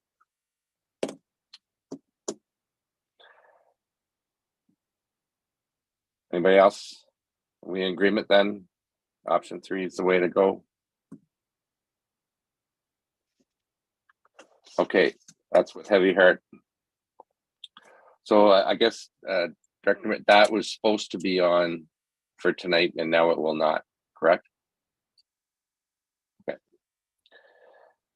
All right, sorry about that. 8.5 festivals and events policy with Director Crowder. Thank you, Mr. Chair. Through you, the report before you is an update to the last report that staff brought back on June 13th. Staff heard from council. They're looking for additional updates and amendments to the policy and the special events approvals process. So staff took it back and tried to incorporate some of the suggestions and to streamline the process a little further. So some of the changes that we've incorporated is an increase to the threshold for exempt events to 50 people or less, rather than the 25 that was previously included. Streamline payment process. So any related rental or permit fees that can be paid together rather than having to pay individual departments directly or separately. So such as the rental fee for renting a park that can be paid as part of the application process rather than having to go to parks directly to make that payment. Further incorporated town-related events applications to reduce the number of documents event organizers must fill out as part of the process. So that includes fireworks permit, refreshment vehicle permit, noise exemption, although this request still needs to go to council for approval. The parks rental permit, road closure permit, and request for letter of significant municipal event was already included as part of the other streamlining of the process previously. I also want to note that other applications such as the building permit, lottery license, AGO special occasions permit, Parks Canada events permit, health unit event organizer notification, and food vendor permits are provisionally and federally required and administered, and we're not able to incorporate those applications as part of our municipal process. However, we still need to make sure that event organizers are obtaining those approvals through the process. So the Smith Falls events policy amalgamates and outlines in one document provisions required and documents required for approvals for hosting events in Ontario, which have continually mandated by the province of Ontario through the building code and fire code, the Ministry of Transportation, Alcohol and Gaming Commission of Ontario, and Accessibility Act. These requirements for approvals are not new and still need to be obtained by event organizers, regardless if the town has and adopts an events policy. However, by creating this policy and subsequent approval process, the town is offering a streamlined intake process to inform and support event organizers in their responsibilities of hosting events in our town and reduces liability to the municipality by going through this process. I know, and staff heard before council's reservation about the size and complexity of the policy document itself, but staff asked that council consider the similarities of other policies and processes, such as the zoning bylaw and the site plan approvals process, to this new events policy and approvals process. So our zoning bylaw sets out provisions and guidelines for land use within our community. So does the events policy. The site plan control policy ensures that developers are obtaining the required approvals from all levels of government and are executing developments in a safe manner, including building constructions to code, traffic is being managed properly, water and sanitary sewers meet the demand of the development. Developers aren't hitting existing power or gas lines when digging foundations or installing support structures. And again, this policy does the same. And with the zoning bylaw, it's a large document with a number of provisions, and the site plan control process is complex, especially for new and inexperienced developers. So we have staff to help support and guide developers through these documents and the processes. And again, this is what the policy and our process does. So staff is recommending that council adopt the Smith Falls events and festivals and events policy as presented. I'm happy to answer any questions or take any comments or feedback. Thank you, Councillor Alford, Councillor McKenna, and Councillor Dwyer, in that order. Thank you, Julia, and thank you for being responsive to council's comments and concerns and incorporating them in the policy. I will be supporting this. I just, as I was reading through everything, and probably it hasn't been done yet, but I note that the guide itself has not been, it does not reflect the new policy, but I'm sure that will happen after you get our buy-in for this. But I appreciate you being so responsive to every comment we made and incorporating that. And while it seems like a lot of paperwork, it should streamline many of the times where we were confused as event organizers or as staff as to what is to be done and when. So I appreciate having this policy. Thank you, Julia. Thank you. McKenna. Yeah, thank you, Mr. Chair. I just, again, thank you for your work and your colleagues who participated in this and will be supporting this tonight as well. Thank you, Councillor Dwyer. Yeah, ditto to the last two. Julia, I appreciate that, we kind of unloaded with changes the last time, and you really did seem to take those to heart and come back with a policy that is much better as far as the scope of, I think, what we were hoping to see. So thank you. Your worship. Yeah, thanks, Julia. As has been said, I think you've done a great job of refining this. I think the policy might be 18 pages, and that's a reference point, and it has to be comprehensive, and it is comprehensive. The guide itself is about half a dozen pages plus visuals, and the applications are very concise and complete, very easy to follow. So I think, and all the pictures through here too are obviously are really add to the overall piece. So no, I'll support as well. Thank you, Councilor McGuire. Thanks, Julia. My big thing on this one was I didn't think it should apply to events on private property. I think the funding agreement that we sign with them should save us from any liability or anything associated with it. And I think that the private venues in our town are well run and well organized, and they've got enough rules to follow without giving the groups an additional level of red tape to go through. So for that reason, I'm still holding off my support tonight.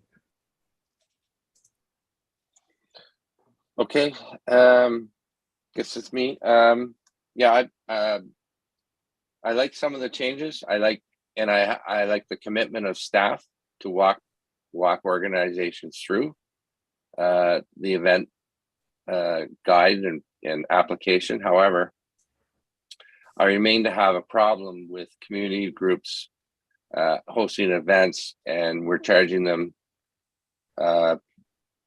for picnic tables, garbage pylons, 10, I guess I could see, plus $30 an hour for staff. We just heard a presentation from on the Parks and Recreation. Part of it was indirect delivery, how we work with community groups to deliver programming to the town. So I still have a problem with this aspect of the policy. I understand that they have the opportunity to apply for a grant. So they apply for a grant from us, so they can pay us. So it's sort of nonsensical to me. Councillor Alford. Just as an aside, I'm assuming too that yes, they can apply for a grant, but community groups could also, much as the docs did today, ask for an exemption from council too. So if council sees value in that community group, they could ask for an exemption to the policy as well. Is that correct, CEO Morris? Yeah, through the chair, anyone can come forward and ask for a deviation from policy, for sure. I think we just have to bear in mind that some events are nonprofit communities, others are for-profit organizations. So we need to make sure we're considering all when we draft a policy of this nature. Yeah. So I would say that in the case, and we were likely maybe to see more private groups or for-profit people come forward because our town is so emerging. But for those community groups that are not for profit, or community groups that, like our service clubs or whatever, I think there is an avenue by which they could be either not pay or be given the money in a grant. Sorry, the rest is Julia, I think, had something to say. Well, go ahead, Julia. Through you, Mr. Chair, just to address Councillor McGuire's and your comment, Chair Brennan. So this policy does not include private property unless it is being funded through a municipal grant, such as on the roll or the community grants. And as well with the cost for municipal asset use and staff time in order to deliver those services. Those things are included, but also outside of this policy. So that is something that staff can take back and look at those options individually outside of this policy and make any updates to the policy later on at a different time. So we are looking at updating the grants policy and that program next year. And if council so wishes to exempt, not-for-profit organizations from the cost of park rentals and other municipal assets, then, council has the right to, direct staff in order to do that. So I just wanted to kind of make that clarification and that definition that, those options are available outside of this policy. However, it's important to get this policy in place now so that we can start facilitating and educating our event organizers and supporting them for events that are happening this year and moving forward. If we don't, we're going to continue to see events that are being hosted on municipal property without proper approvals. And again, that creates a liability for the municipality as well as event organizers and as well as, people who are attending events on private property municipal property. Okay, thank you. Yeah, I'd rather see that written into the policy right now. So, but I think you've got support, and if unless anyone has anything else to say, that will come forward this evening as a motion, I believe. Yeah, it's a bylaw to adopt. A bylaw. Okay. Okay, thank you for that. 8.6 exemption to the procurement policy for sole source report. Thank you, Mr. Chair. What was before council this evening is an exemption to the procurement bylaw to go with Kavanaugh Construction for the work at the hardscape work and landscape work for the town square. Kavanaugh Construction is currently the construction company managing the Beckwith Street project, which is adjacent to this site. We had gone to them for pricing, hoping that at that point they could match Beckwith Street pricing. Unfortunately, with the economy and especially with cost of oil and things that impact some of the services that we've got here, the prices are a little bit higher, but still within the confines of our budget. So we're looking to engage them in doing this landscape work so they can do it on budget and on time, along with the Beckwith Street components of the project. So that's what's before council this evening. Thank you. Comments? Questions? Thumbs up. Councillor McKenna has a question.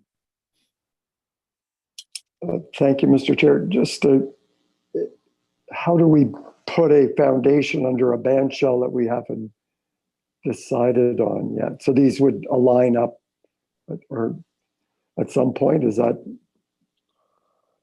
like, we don't want, anyways, I guess that's my question.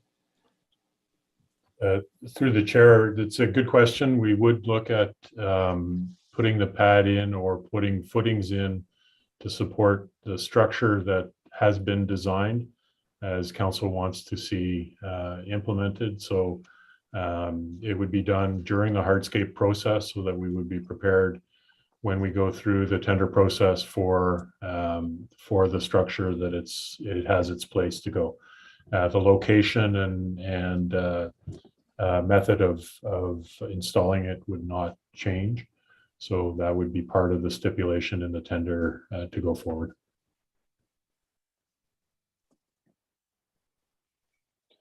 Okay, I think I support this recommendation, and everyone else nod your head or yes. Okay.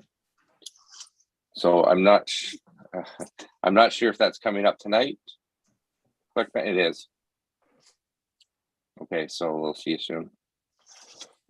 Okay, there's one more on here, and it's committees and boards with Councillor Alfred. It's 10 to 8.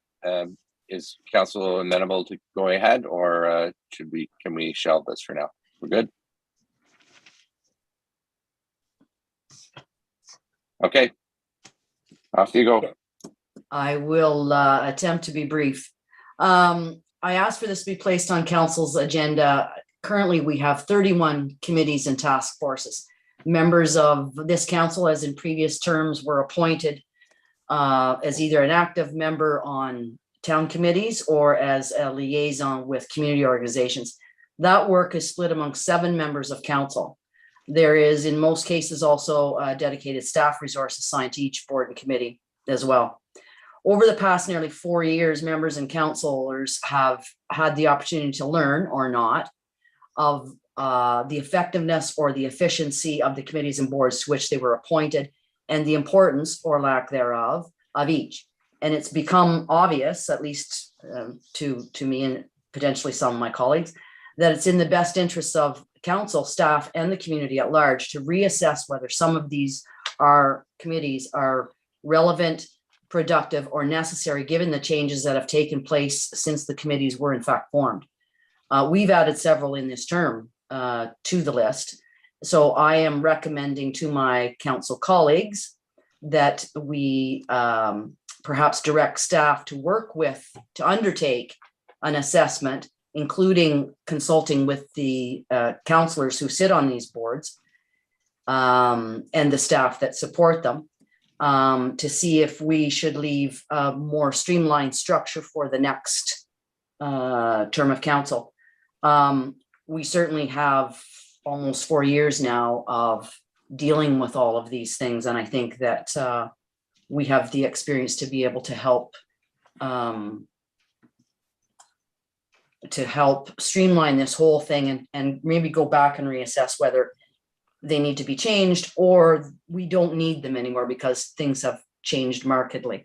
So I'm asking for my colleagues' support, not that we'd have to start this process right tonight, but that we direct staff to consult with council to reassess these things in time to make some decisions about what should go forward or what should not go forward into the next term. Councillor McKenna. Thank you, Mr. Chair. I support Councillor Alford's suggestion. It's not unusual for organization like a municipality who've been around for 100 years to accumulate committees and task forces and special interest groups or whatever. And it's unusual to stop and reflect to say, do we need all of these? Could we do it more efficiently and effectively?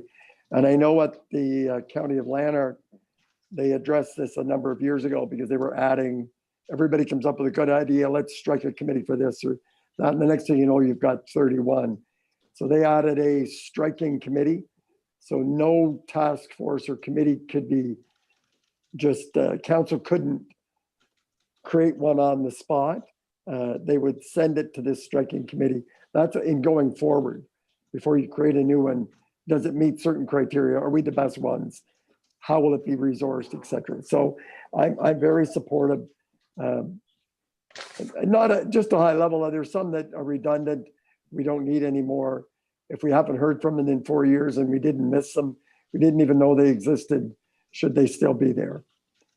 So I'm supportive of this review. Thank you. Thank you. Mayor Pankso, do you have your hand up? I missed it. Yeah, just I'll support the suggestion as well, and I'm not sure if that I think the 31 even includes the outside organizations that many of us participate on, from county council to RBCA to health unit, etc. So probably important to do an internal review, and maybe there's an opportunity for some consolidation. And again, maybe there are some which have met very infrequently or not at all. So no, I support staff looking into this and coming back with a report. Okay, it's a great idea, and wish we'd done it a couple of years ago. The only reservation I have is here we are in mid-July. There's staff are on holidays. Staff also have an election to run, and I know what kind of work that is. So that is my only hesitancy at this time, because I think we're a little bit stretched. So, but it looks like you've got support. So that's the direction for staff. Okay, the time has come.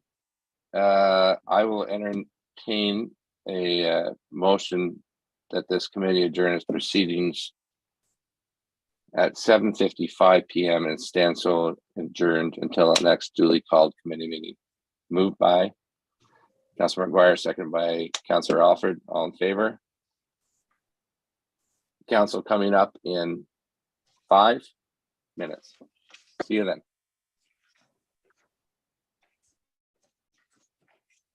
Okay, So before everybody jumps off, I can just tell you who has each motion. Please. So, sorry. The minutes are with Councillor Brennan. Bylaw 7.1, that's a site plan controls with Councillor Alford. 7.2, the bylaw for subdivision agreement for Parkview Homes is with Councillor Brennan. The bylaw to authorize an exemption to procurement bylaw respecting the hardscape and landscape components of the town square, Councillor Dwyer, if she'll go ahead and do that one. The festival and events policy, Councillor McKenna, if he's supportive of that. The Parks and Recreation Master Plan with that amendment. The second part is, and further that the document be reviewed and refreshed every 3 years. That will be brought forward by Councillor Dwyer. And 8.2 will not be coming forward. That's the town square bandstand resolution.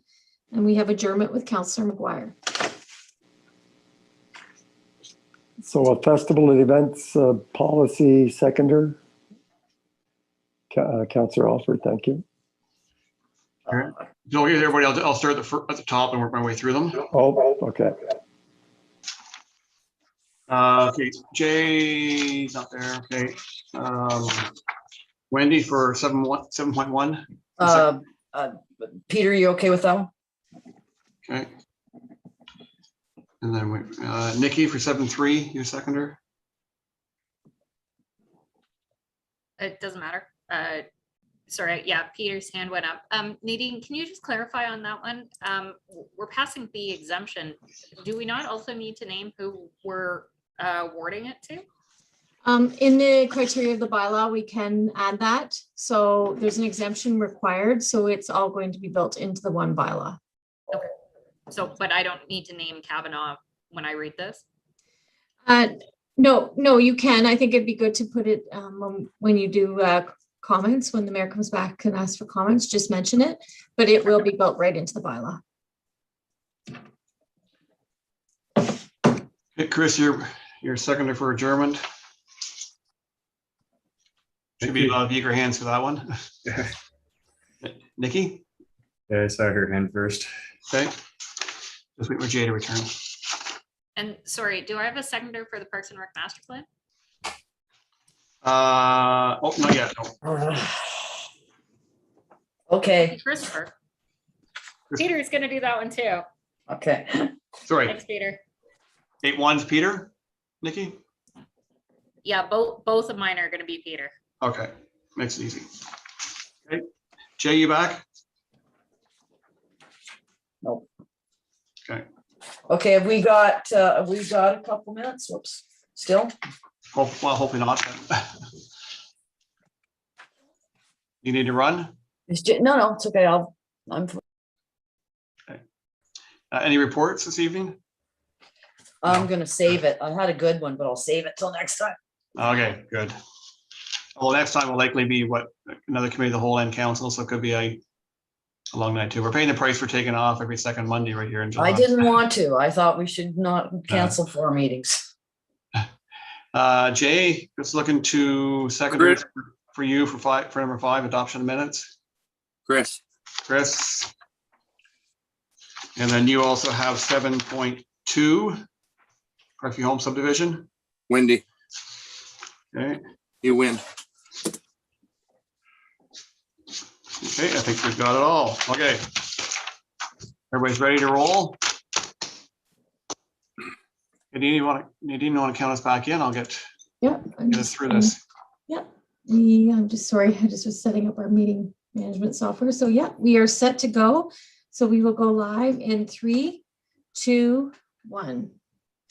Thank you. Welcome back to this meeting of the Smith Falls Town Council for Monday, July 11th. I will open the meeting by reading our land acknowledgement. On July 11th, 2022, we acknowledge that the sacred land on which Smith Falls is now located has been a site of human activity for over 10,000 years and is rich in Indigenous history. This land is the ancestral and unceded territory of the Algonquin and Anishinaabe Nation. We are grateful to the Algonquin ancestors who cared for the land and water in order that we might meet here today. We're also grateful to the Algonquin people for their contribution in the making of the Rito Canal, which runs through Smith Falls. We are mindful of broken covenants and the need to reconcile with all our relations. Together, may we care for this land and each other, drawing on the strength of our mutual history of nation building through peace and friendship, being mindful of generations to come. I have no announcements this evening. I'll ask for disclosure of monetary interest. I see none. We have no delegations. We do have an adoption of minutes with Councillor Brennan, please. Thank you. Moved by myself, seconded by Councillor McGuire, that the minutes of the June 20th, 2022 and June 27th, 2022 council meetings be approved as circulated.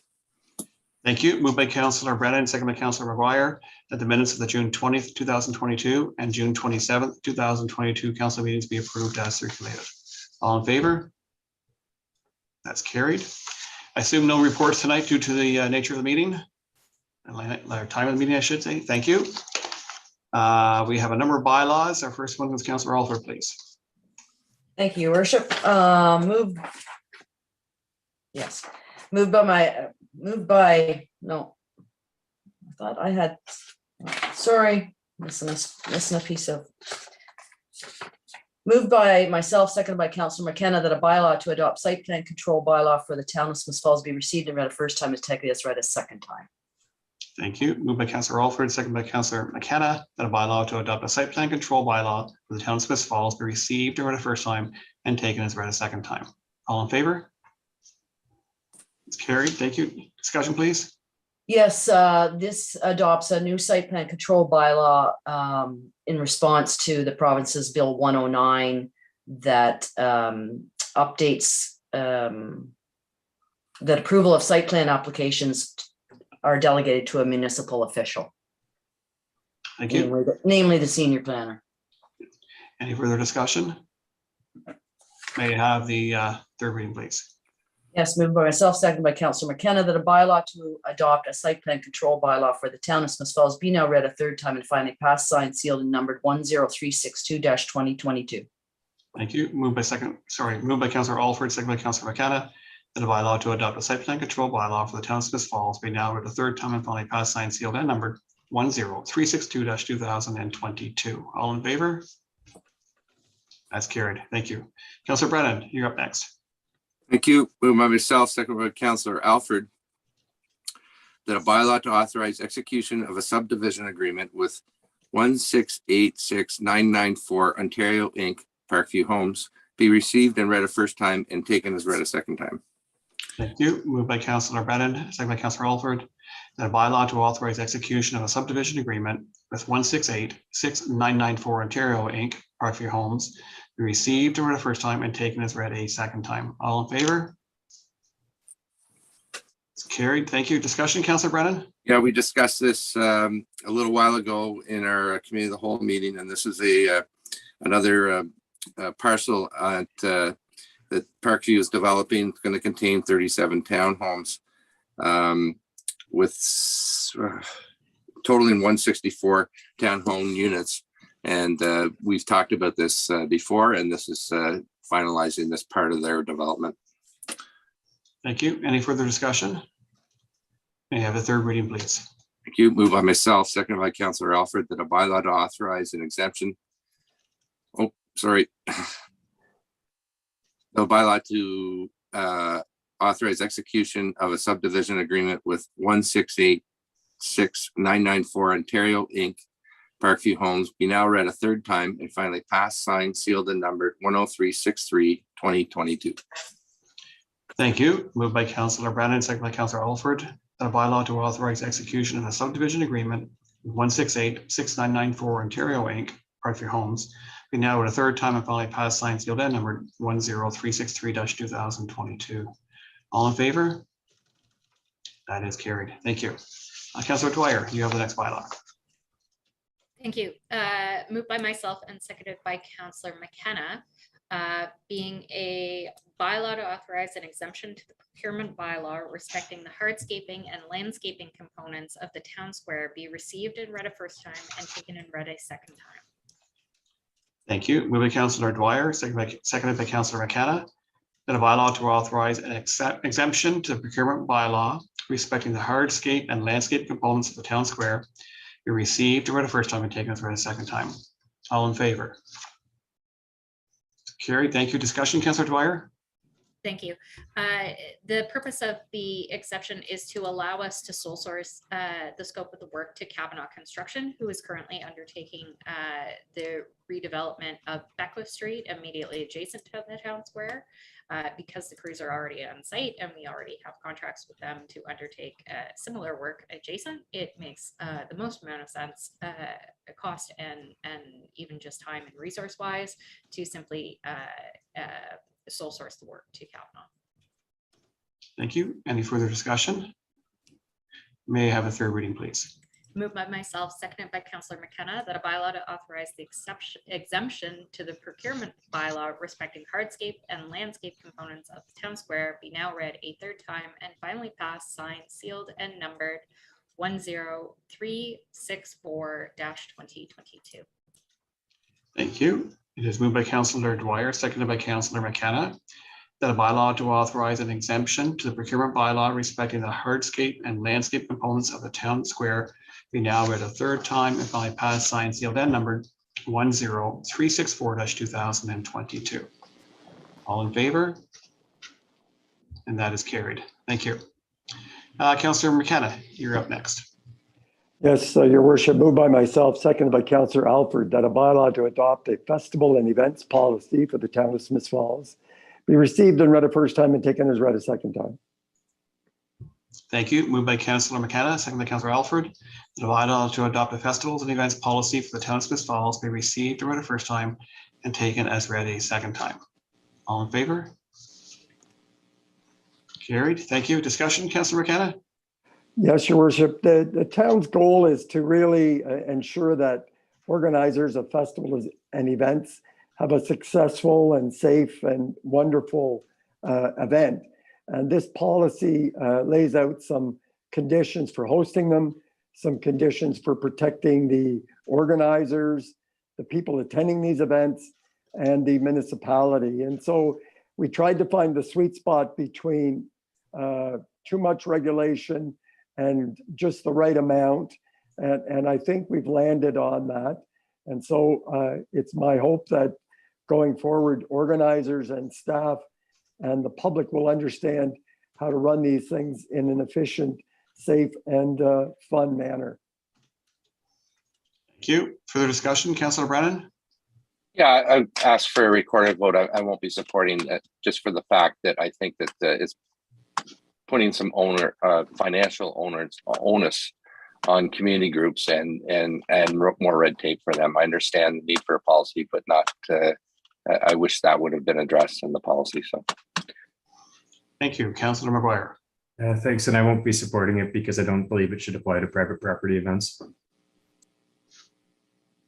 Thank you. Anything further? Third reading, please, Councillor McKenna. Sure. Moved by myself and seconded by Councillor Alford, that a bylaw to adopt a festivals and events policy for the town of Smith Falls be now read a third time and finally passed, signed, sealed, and numbered 10365-2022. It is moved by Councillor McKenna, seconded by Councillor Alford, that a bylaw to adopt a festivals and event policy for the town of Smith Falls be now read a third time and finally passed, signed, sealed, and numbered 10365-2022. All in favor? Oh, sorry, a recorded vote has been requested. Deputy Clerk Bennett. With respect to bylaw 10365-2022, please state yay or nay. Councillor Alford? Yay. Councillor Allen is absent. Councillor Brennan? nay. Councillor Dwyer? Yay. Councillor McGuire? Nay. Councillor McKenna? Yay. And Mayor Panko? Yay. Carried. Thank you. Okay, that's it for our bylaws. We have one motion before we wrap up our business tonight with Councillor Dwyer, please.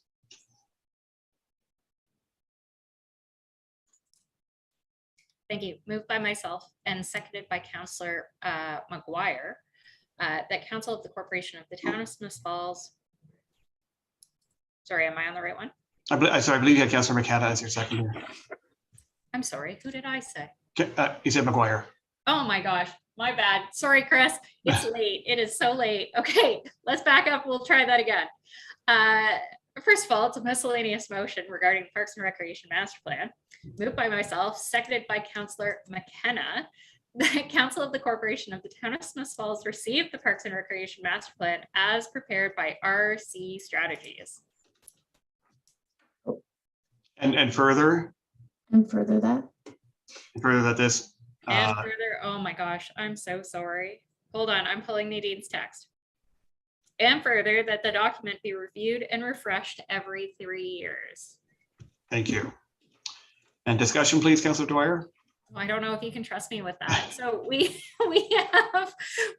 have received on a couple of occasions the draft of the Parks and Recreation Master Plan, which was prepared by RC Strategies.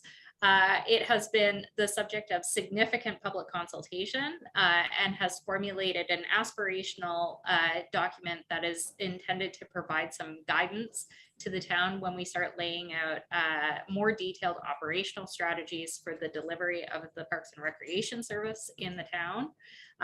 By receiving the document, we are not necessarily being married to any of the suggestions within it. It is all, of course, still subject to budgetary approval at subsequent times. And just to be sure, we have added and that condition that will make this document subject to a review within at least 3 years to ensure that we are still going in the right direction. Thank you. Councillor McGuire, you had a comment as well. Thank you, Your Worship. I'm going to ask for a recorded vote on this one and speak one last time before I hold my peace with the consensus of council here. You know, from my perspective, it's a Parks and Recreation Master Plan. It's not a Parks and Recreation Master Aspiration. It's not a Parks and Recreation Master Vision. It's supposed to be a plan. And it's lacking the detail to make it such. Population and demographics, it used the 2016 numbers. It used a different number, around 8,000 for one calculation and another number for another, but neither of them reflect the number we got from 2021. The utilization data, it turns out we don't have any, so we weren't able to review that. The spatial analysis of the community didn't account for things like the Heritage House Museum, but it did account for things like the cemetery. Left out the cat trail, but once again, who's doing recreation in cemetery? Service delivery review was extremely subjective. If you read the appendix of the document, it's all over the place on how these ratings were come up with. And then it creates these misleading conclusions. For example, when there was no data present, the default would be to maintain existing services. With the case of baseball diamonds, we don't know if we need 9 or not. And finally, trends and leading practices. There's no definition or references to any of these in the report. The most innovative idea that comes out of it is to use an online booking portal for our facilities, which I was surprised we weren't already doing.